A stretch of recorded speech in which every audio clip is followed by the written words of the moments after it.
Satyabama Institute of Science and Technology, deemed to be University, Chennai. பணம் நகைகளை கொள்ளையடித்து வரும் திருடர்களுக்கு மத்தியில் தற்போது சென்னை நகரில் வீடுகளுக்கே சென்று காலணிகளை திருடும் கும்பல் அதிகரித்துள்ளது.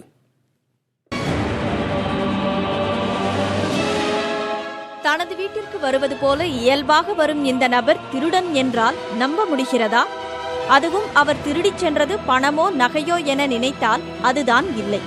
விலை உயர்ந்த காலணிகளை மட்டுமே தேடிச் சென்று திருடுபவர்தான் இவர். செயின் பறிப்பு, செல்போன் பறிப்பு, வழிப்பறி, வீடு புகுந்து திருடுவது என்றுதான் குற்றங்களின் வகைகளை பற்றி கேள்விப்பட்டிருப்போம்.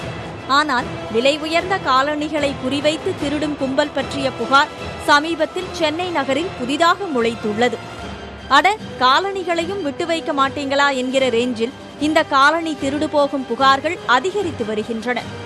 சூளை பகுதியில் உள்ள வெங்கடாசலம் தெருவில் வசித்து வரும் சந்தானம் என்பவரது வீட்டில் கடந்த சில நாட்களுக்கு முன்னர் ஷூ ஸ்டாண்டில் வைக்கப்பட்டிருந்த 3 ஜோடி புதிய காலணிகள் காணாமல் போயுள்ளன. இவரது குடும்பத்தினர் சிசிடிவி காட்சிகளை ஆய்வு செய்து பார்த்தபோது அடையாளம் தெரியாத நபர் ஒருவர் பட்டப்பகலில் இவரது வீட்டு வாசலில் உள்ள காலணிகளை திருடி பாலித்தீன் பைகளில் போட்டு எடுத்துச் செல்வது தெரிய வந்தது.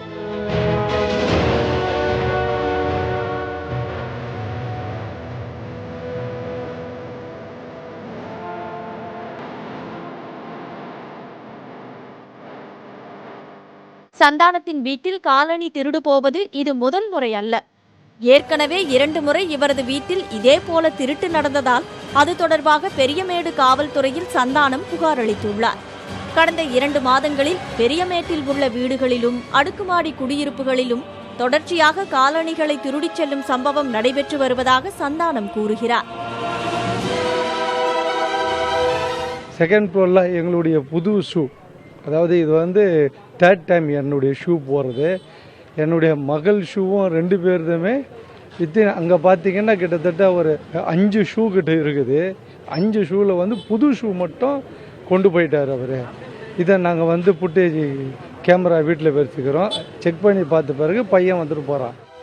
குறிப்பாக வேப்பேரி, பெரியமேடு ஆகிய இடங்களில் காலணிகளை விற்பனை செய்யும் கடைகள் அதிகம் இருக்கும் என்பதால் புதிய காலணிகளை திருடி அப்பகுதிகளில் உள்ள சில கடைகளில் விற்று அதன் மூலம் திருடர்கள் சம்பாதித்து வருவதாகவும் அப்பகுதி மக்கள் தெரிவித்துள்ளனர்.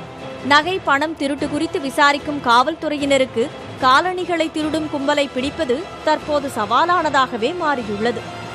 புதிய தலைமுறைக்காக ஒளிப்பதிவாளர் சுரேந்தருடன் செய்தியாளர் சுப்பிரமணியன்.